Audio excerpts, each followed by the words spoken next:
O Armazém Memória, ele surge dentro de um contexto de uma necessidade, não um contexto, mas numa necessidade de você ter acesso a essa memória histórica e uma memória histórica voltada aos registros da resistência do povo brasileiro, né?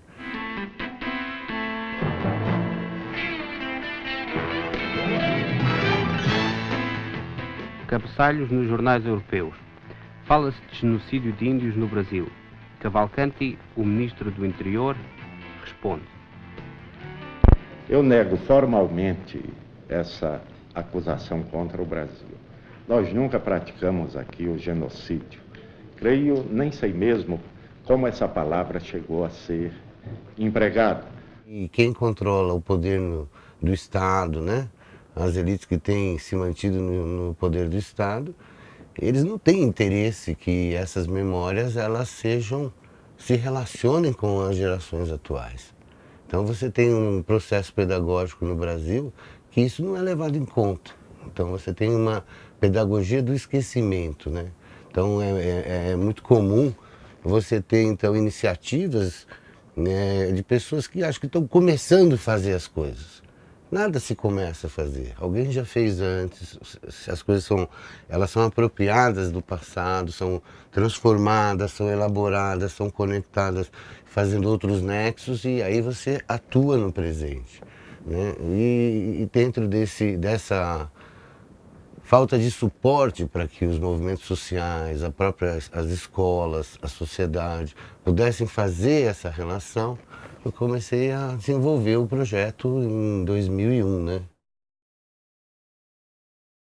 Fomos encontrar material na Suíça, que foi repatriado pelo Conselho Mundial de Igrejas, o material que estava guardado em Chicago, na Universidade dos Microfilmes, que também foram repatriados pelo Ministério Público Federal.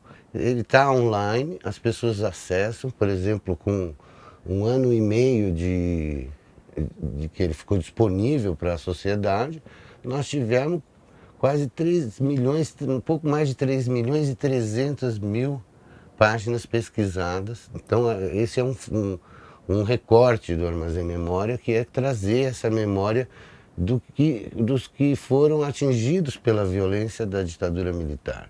E como é que eles lidavam com isso? Então se recupera documentos do Estado, se recupera publicações que as pessoas fizeram na época, jornaizinhos, folhetos, panfletos clandestinos. Essa foto? Essa foto é quando fez a abertura da estrada de Cuiabá a Porto Velho, em Vilhena. O senhor está onde? Eu estou aqui. Esse aqui. Eu fiz o discurso em nome dos trabalhadores, em nome da região, Sei. ao Juscelino, que é dona Sara com as meninas, que ela me pediu. Tanto minhas filhas querem ver índio, mas quer ver índio de bunda de fora. E não vai ter tempo de ir na aldeia. Como é que você vai fazer? Eu falei, não tem problema. O Iambiquara está perto, eu trago eles. Esse até o cacique Iambiquara. Na época, né? Na época. Sendo quando o Juscelino estava no poder. Sei. A situação que a Guaraçuí ela conta, relata sobre sua vida, ela é uma situação vivida por muitos indígenas, né? No tempo do SPI, principalmente, você tinha uma prática em que as missões religiosas, por exemplo, elas pegavam e faziam relações com os fazendeiros perto, as pessoas das cidades próximas, e com isso elas tinham como um horizonte de integração na sociedade, pegar crianças nas aldeias e levar essas crianças para morarem junto a essas pessoas. E evidentemente que essas crianças tinham uma vida que não era uma vida de trabalho, né? O Rio de Janeiro está longe da vida dos índios na selva. Entre os 90 milhões de habitantes que tem o Brasil, os índios são uma pequena minoria em vias de desaparição, cerca de 100 mil seres humanos. Tem porventura algum lugar na consciência dos brasileiros? Conhecem os habitantes das grandes cidades a sua sorte?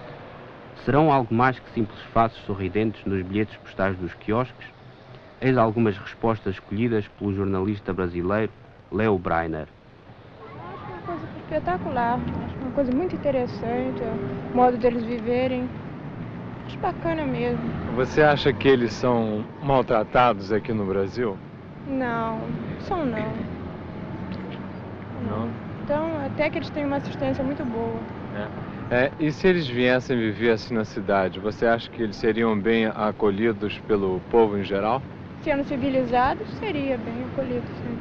É evidente que em certas regiões do país onde ainda existem índios, eles em alguns casos têm servido de fonte de exploração de indivíduos que procuram no índio uma mão de obra barata, procuram explorar o trabalho do índio, procuram civilizá-lo até certo ponto.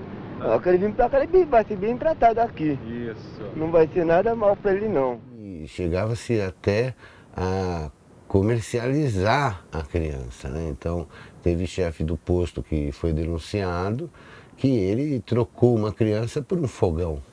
Quando o pai reclamou, o pai foi colocado no tronco.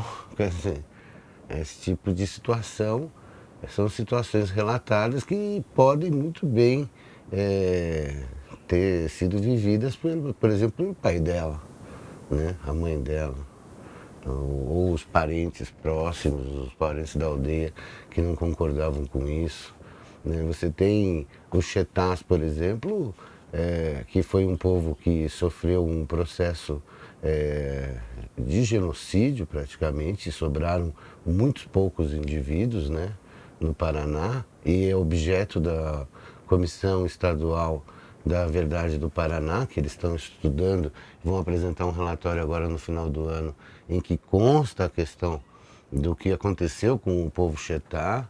Existem inúmeros relatos de crianças que passaram pela mesma situação dela.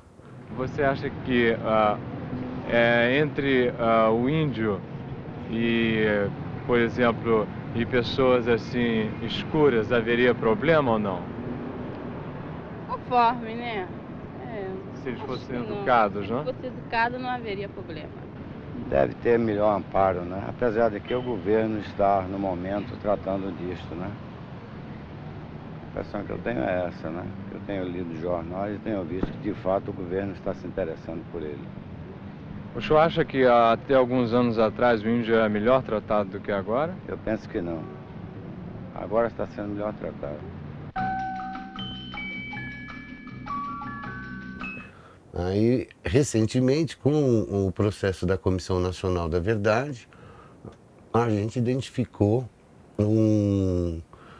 uma situação em que os povos indígenas estavam fora. Inclusive, esse processo se dá por reclamação dos povos indígenas, né? A gente, no Tortura Nunca Mais, nós recebemos um e-mail, né, onde a pessoa perguntava: por que vocês só cuidam de mortos e desaparecidos não índios?